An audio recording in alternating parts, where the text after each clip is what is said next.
So what can we sow in August? Well, if you're anything like me, you get a little bit tired of the garden sometimes. You lose your mojo a little bit at this time of year. Things are growing, they all look great, like the tomatoes are looking amazing, but you get a bit lazy.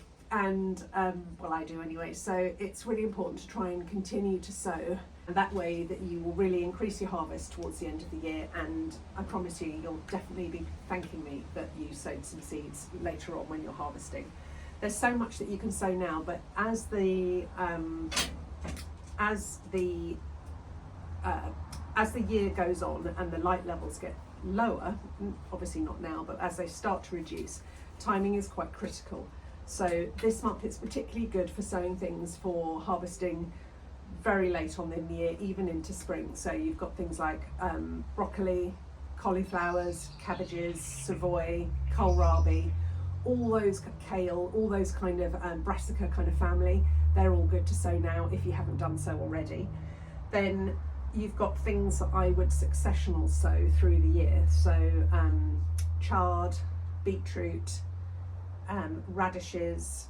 You can sow spring onions now, lettuce, and then there's the herbs like coriander and parsley. All of those things I tend to kind of repeat sow through the year.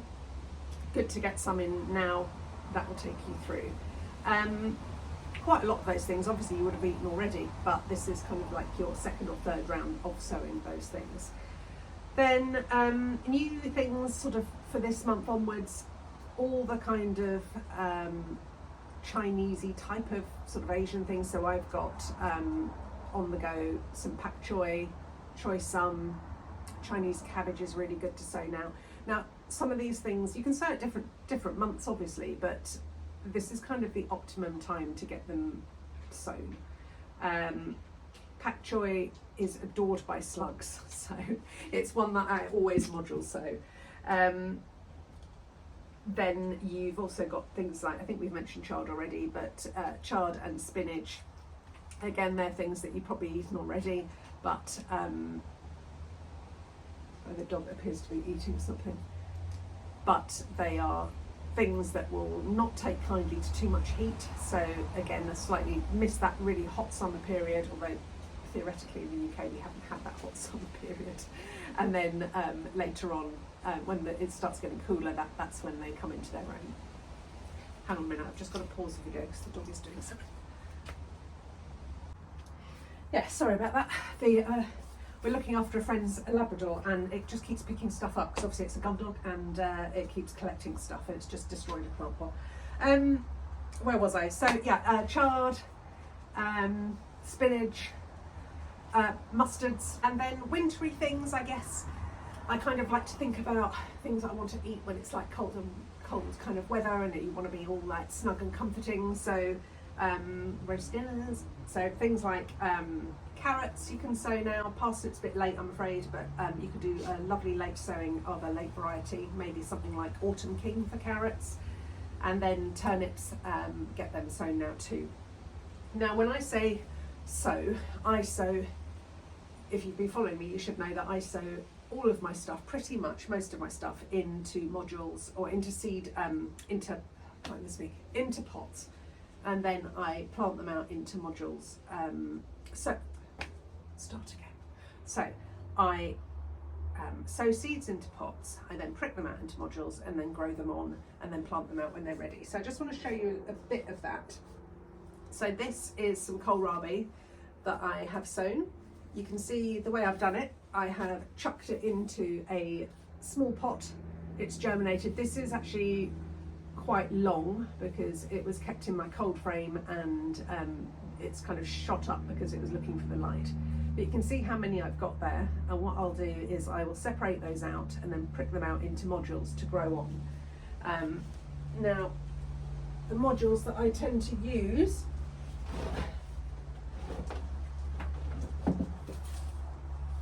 are like this.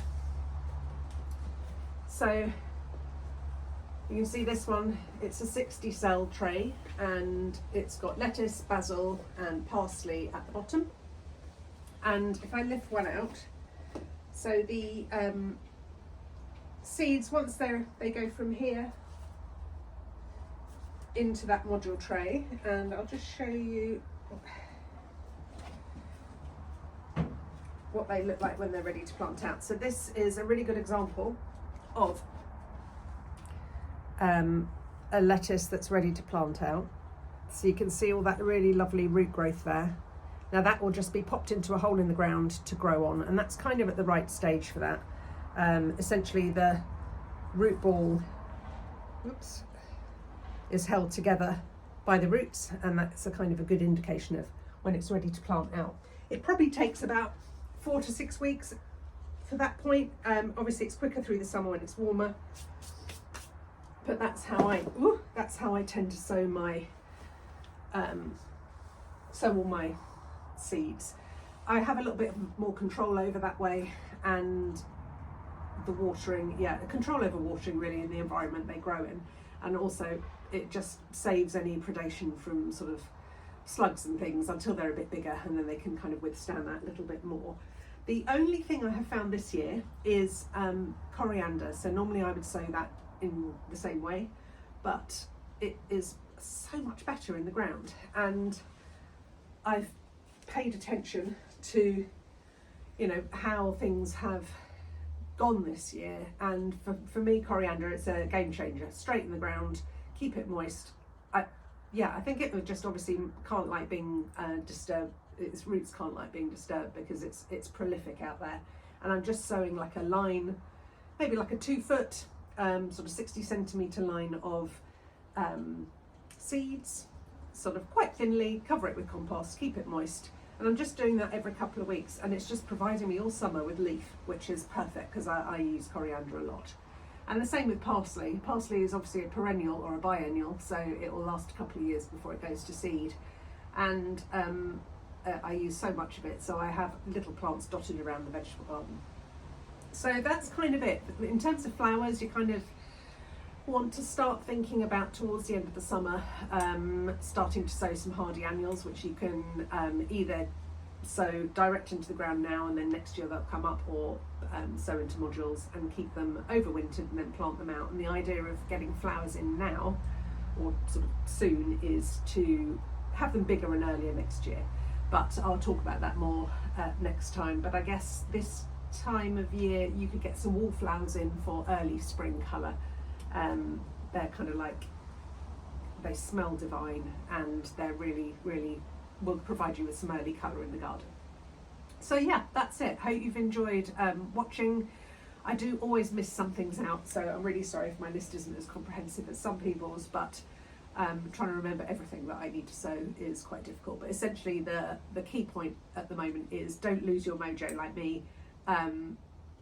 Remember that harvesting all year round is the name of the game, and that's what we're trying to achieve. So to be self-sufficient, you need to sow little and often. So thanks for watching. I'm about to go off and sow some more seeds.